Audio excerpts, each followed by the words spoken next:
Welcome back to the Elevated Entrepreneur. This is episode 4.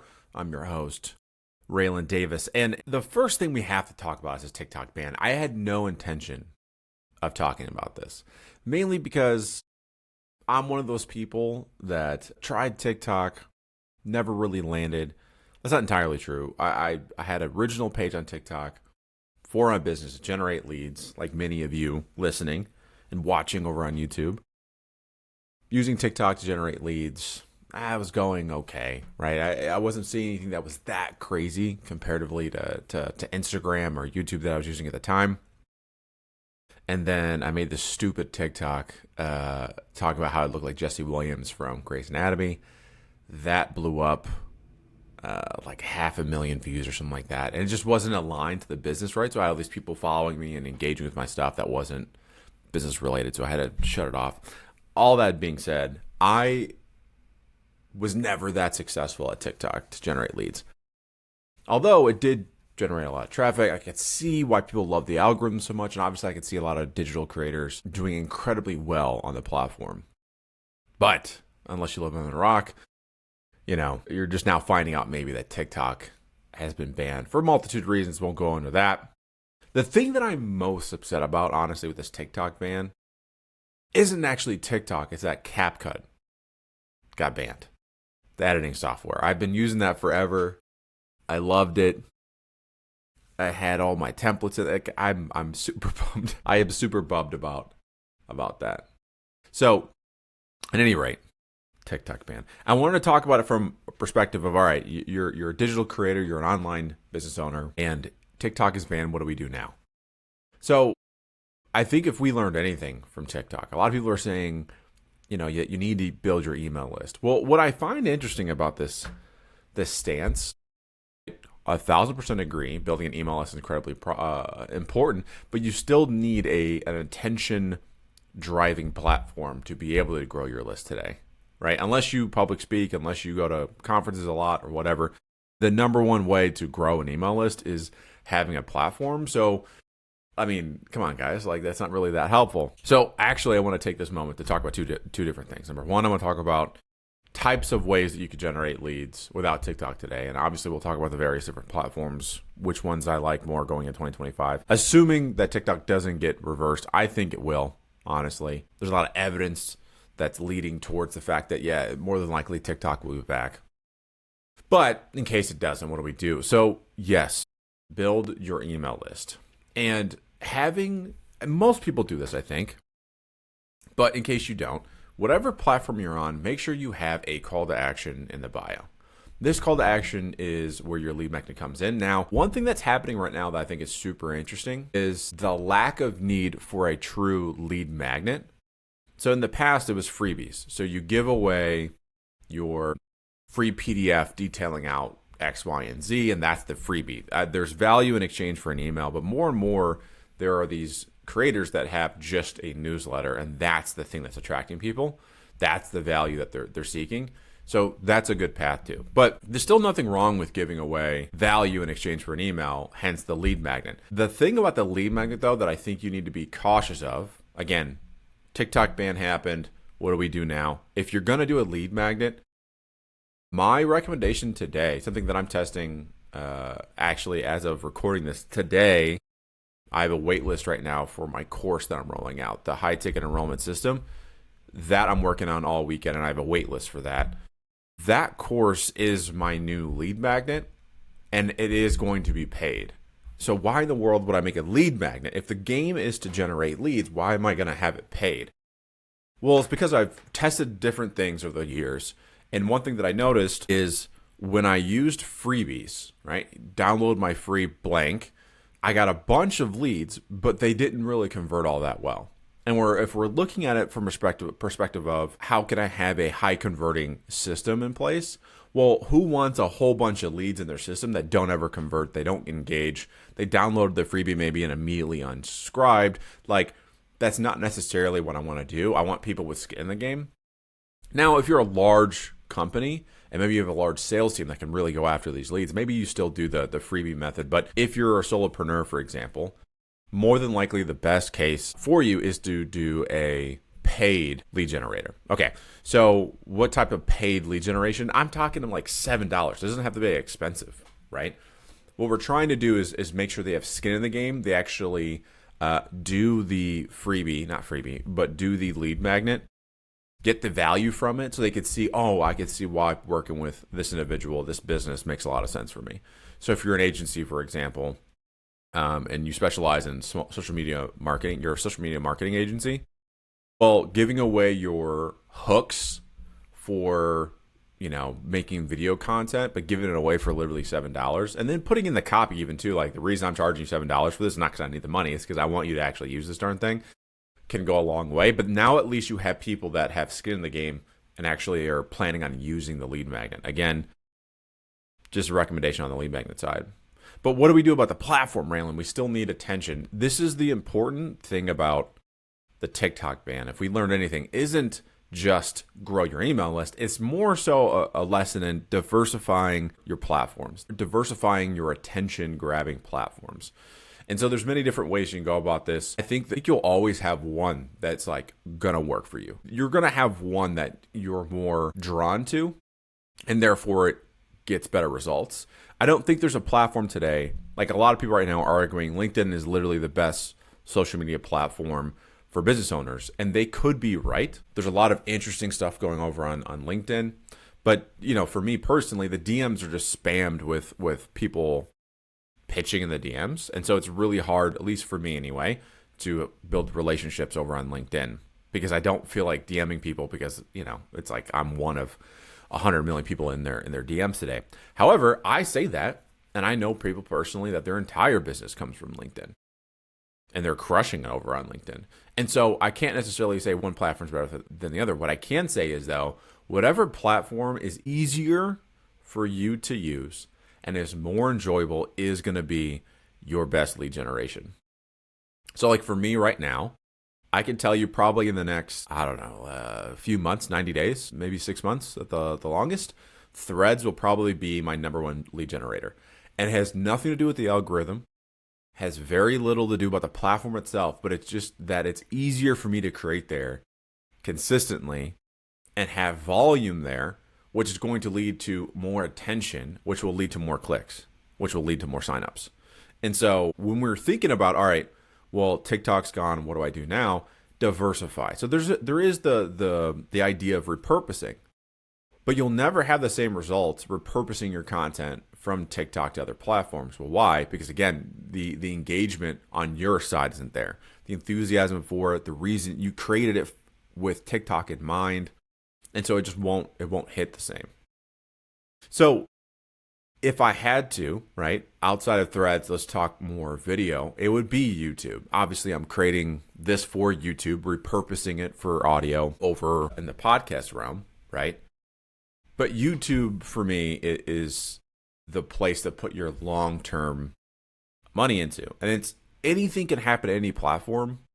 There's always this, okay, what if TikTok gets shut off today? What if Instagram gets shut down tomorrow, right? Yes, but you can kind of hedge your bets a bit here and go, well, YouTube probably is not going to get banned. You know what I'm saying? Like Google owns YouTube. It's got daddy money. I think YouTube's going to be all right. Now, there'll be some changes here and there. And then obviously we have YouTube Shorts. For me anyway, it doesn't engage the same as like TikTok or other places. But listen, long form content and the way that people are engaging in the comments and that, it could be viable for you.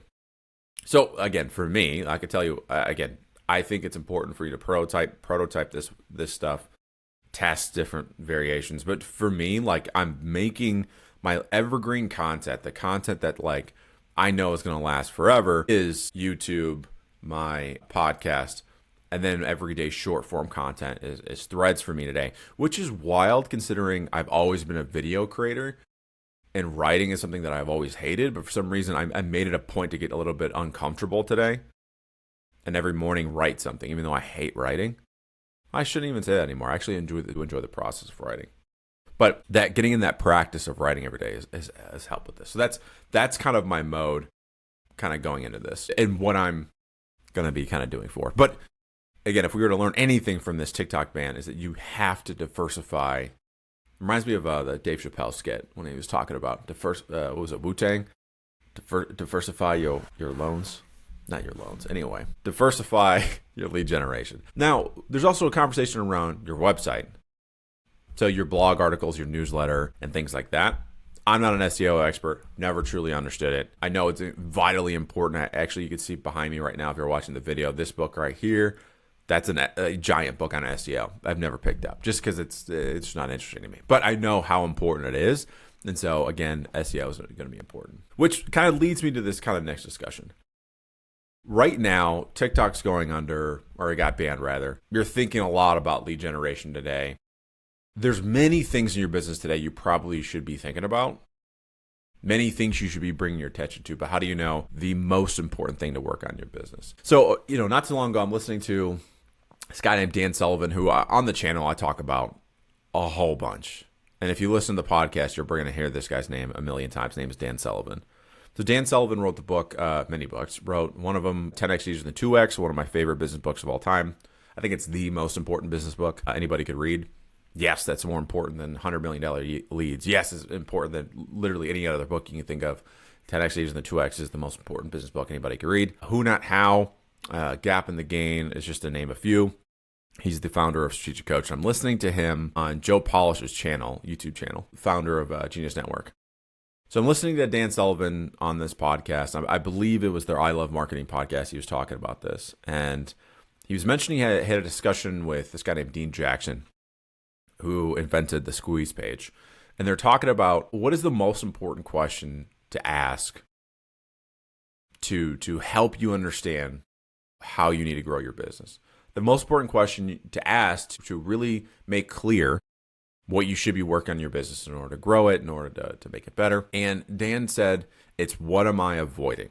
The most important question you can ask yourself in order to find out what you need to be working on your business is what am I avoiding? And when I heard this, honestly, it completely shifted everything because there's a lot of exterior information coming from social media, people telling you, hey, this is the most important thing in your business. You should look at this and that. But honestly, I believe that we do know. And I also believe that everything that we want is on the other side of avoidance.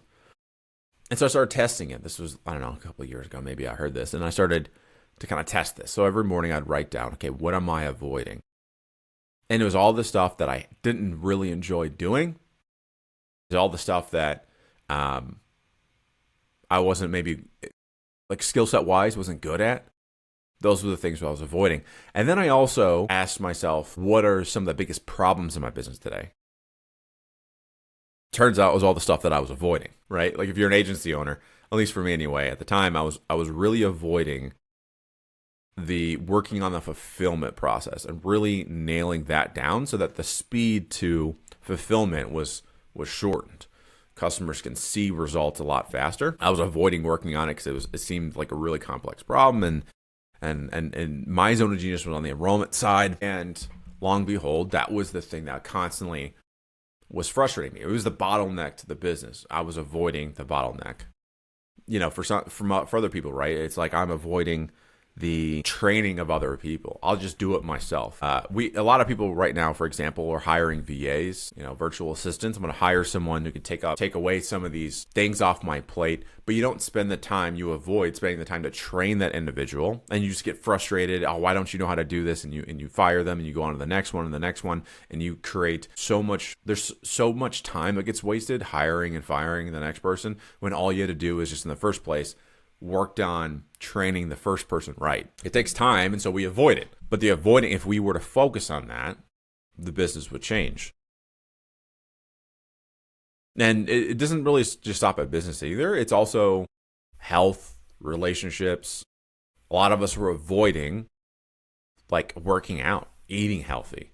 These are things that we avoid because it's a little bit discomfort. It's easier to sometimes say which sounds crazy. If you're not a business owner, maybe you won't understand this, but it's easier sometimes to work 12 hours on a project or work, endlessly on content and other things than it is to just stop what you're doing, go in the gym and get a quick workout in or go for a walk or whatever. For whatever reason, it's just we're avoiding that thing. And then next thing you know, it becomes a bottleneck to our business. So if we want to understand how to truly grow our business, it's not you need the next the next, you don't have to wait for the next reel to teach you anything or the next YouTube channel. You already know the answer, which is ask yourself a simple question. What am I avoiding? And if you want to check and see, hey, is this even right? Cross-reference that with the problems in your business. I think you'll see an overlap there. And one of the biggest things people avoid that I've seen is their enrollment process. I made a post on Threads the other day that I personally thought was funny. I just happened to be in the gym. I was working out. And I had this realization that most business owners, they skip the enrollment process for the business. They skip looking at that system that they have, but yet they're frustrated by the up and down of sales that are coming in, right? The revenue every month, it's great one month, not so great the next month. The reason why the inconsistency of revenue happens is because you don't have a solid system. Okay, so let me sell you really quick on the idea of having an enrollment system. So having an enrollment system, the purpose of it is so that way if sales go down, if revenue decreases, you could take a look at your system and you can probably dissect and diagnose which part of that system isn't working as efficiently as it should. And then you simply work on that one thing. If you don't do that, if you don't have a system, then you're leaving things up to chance. You're guessing. Revenue's down because the algorithm doesn't like me this month, or revenue is down just because the people I'm getting are not really great clients or what have you. There is a reason, and it's within that system. So if you have a system, it's easier to diagnose. But people skip that. And so anyway, going back to my stupid comment on Threads, I go, hey, business owners who skip the sales process is like people in the gym who skip leg day. You can have a really solid brand, make outstanding content. You can make 18 pieces of content a day and have tons of attention and reach and impressions and engagements, but you won't maybe see the revenue. Okay, you won't actually see money coming in. And as a result of that, right, it's like you're skipping leg day. You got some solid arms on you. You've been curling a little bit. You're doing some shoulders. But if anybody comes by you and pushes you a little bit, your legs crumble underneath you. Like nobody actually wants that. So what do? You need to create especially if you have high ticket, right? A high ticket enrollment system. Again, I referenced this earlier. I'll put it in the description below, but this is why I'm creating this course. So that way you can have an actual system. I'll tell you this is something that you should put in your business. That way in the future you can actually diagnose what's going on or improve it, or at least know when it's winning and why it's winning. I'll put that again in the description below. And the good news is about the waitlist. When you join the waitlist, you'll be the first one to know, obviously, when the course gets released. I'm filming all the course stuff between today and tomorrow. I got some time to kind of go through it. But the nice thing about this course for the first 20 or so odd people, or I should probably just say until I feel like turning it off, you could pay me whatever you want for this course. I'll put a little thing in there. You could pay $0 or pay $200, whatever you think it's worth it. So you don't really have a reason why you shouldn't pick up this course. So I'll put that in the description below. The final thing I want to kind of get to, because we've been skirting around a little bit. Obviously, we talk about the enrollment system and the importance of that. But the other part of this is a tip for being a little bit more productive. So there's a lot of things in business we can work on. I won't say we should, but we can work on. All right, so we have the brand building side, which is creating content every day. It's maybe for you spending money on ads or whatever it may be. There's that side of it. How do we generate leads? Then it's the actual, how do we enroll customers? How do we actually sit down with them, explain the value of what we can bring to them so they understand that they're wanting to do it? There's the onboarding part. There's so many things we can be doing in our business that at times being productive becomes incredibly difficult. And just like everybody else, right, I at times struggled with this. Being productive, and I've read all the books, okay? So you read, I got Deep Work up there. I think you could see that if you're watching the video. There's tons of different, the most recent one I read, which I actually really enjoyed, was Feel Good Productivity. There's all these different books and such you can purchase around productivity. Books, podcasts, talking about the science behind productivity and how you can be more productive. All the software in the world, like for example, recently I bought a software, which I actually still think it's really good. It's called usemotion.com. Really fancy AI generated calendar where it'll pull all your calendars together into one place. But the most important thing is when you have tasks or projects, it'll put it in your calendar so you know when you're going to be working on it. And say all this and all the research that I've done around productivity, there's really two things that I have found, for me anyway, that are incredibly important, which is when and where. When are you going to work on something? So again, in Feel Good Productivity, he talked about like people, they did this study, and I'm going to butcher the study, but essentially what happened was they said, hey, you're going to work out, and I want you to work out X amount of times a week or whatever. Just work out whenever you want to. Great. Then they took another group and they said, hey, the morning before or the night before the next day, I want you to tell me when you're going to work out. What time? Block it on your calendar. Okay, great. Well, which group would you guess actually was consistent in working out? Well, it was the ones that said when I'm going to work out. Okay, so when you work out is really important, which is why, again, I mentioned earlier that app I was talking about, UseMotion, I think it's usemotion.com, is so helpful because it tells me, I don't even have to think about it, right? I just put it, hey, this is the project that I'm working on. It cuts up the task for that project, and then it's going to put in order on my calendar when I'm going to work on those things. And if something happens, right, a meeting goes long, whatever, it'll automatically reschedule that task to another day, but it won't move. Let's see. Yeah, the task won't move to a different day if it's that deadline. So it won't move until you actually complete it. So that's super helpful. There is something else, though, that I noticed that's incredibly helpful, which is where you work on things. So by accident, right? This is, for those that, been around the channel for a while, this is where I work, right? So I make my content here. I meet with clients here. Everything I do is in this office, at this desk. And something on accident I noticed was I would work at my desk, obviously, and then, just like everybody else, I get a little distracted. The phone would keep calling me, and so I, look at the phone. I'm bringing up Instagram. I'm looking at analytics on my website, all this stuff, right? And I'm not being productive. I'm not working on the thing that I'm supposed to be working on. And so naturally, what would happen is I would actually get up out of my chair and I'd go walk around for a little bit. Or I'm writing a piece of content, for example. I mentioned earlier, writing every single morning is a little difficult for me, right? Because it's not my first language, if you will. My first language is just getting on a video and talking. And I would inevitably look up something. I say I'm doing research, but really I'm not being productive. And then eventually I just get up and walk away. What I realized I was doing by accident was I was creating an environment of where I'm going to be productive. Creating an environment for where I'm going to be productive. And so basically what I did was I created this environment where if I'm at my desk, I am being productive. The second that I'm not being productive, I need to get up, I need to go for a walk or get away from the room. What started happening on accident was whenever I would sit at my desk, it's like my brain knew, all right, it's time to be productive. Block the phones, don't get distracted, we're here. We're working on this, we're getting after it. So if when is incredibly important to be more productive, so is where. So do you have a space in your house, at the office, wherever it is that you work, that you know it's go time? That you know when, as soon as I get into this environment, it's time to hit the switch. Like it reminds me a little bit about, for those who don't know, a long time ago, I used to be a professional MMA fighter. And it's very similar to like you get in the cage, as soon as you hear the clink of the cage being shut behind you, you know it's go time.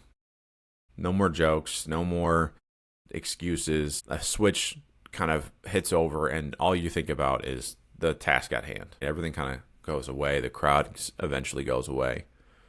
Then as soon as the ref says fight, literally nothing exists except for that moment. That's the environment we're creating. We're creating an environment for your skills, for you to work on what you need to work on. And so if you're struggling with, hey, I think I could be more productive, and I've tried cold plunging, I've tried working out more, I've tried this, I've tried that, and I'm still easily distracted, work on creating a sacred space for productivity, when and where. That's more important than what you do, I think. When and where is more advantageous for you, more important than what you're doing right now, what you're reading to be more productive. So with that being said, here's what I want to know from you. Number one, I know I talked about TikTok earlier, but I want to know from you what your plans right now. If you're watching this on YouTube, more than likely, you're maybe going to tell me, hey, I'm already just leaning more into YouTube. Or if you're listening to this on the podcast is a super viable thing for you to do. It's an evergreen piece of content, which is super, I think, important. TikTok, short form content in general, right? The shelf life of that content isn't years, right? We're talking, if you're lucky, a month or two, but more than likely a few days. So podcasting, for example, could be a really solid effort for you. So let me know in the comments below, what is your plan going in to 2025, considering, the notion that, at least for now anyway, TikTok's not going to be around.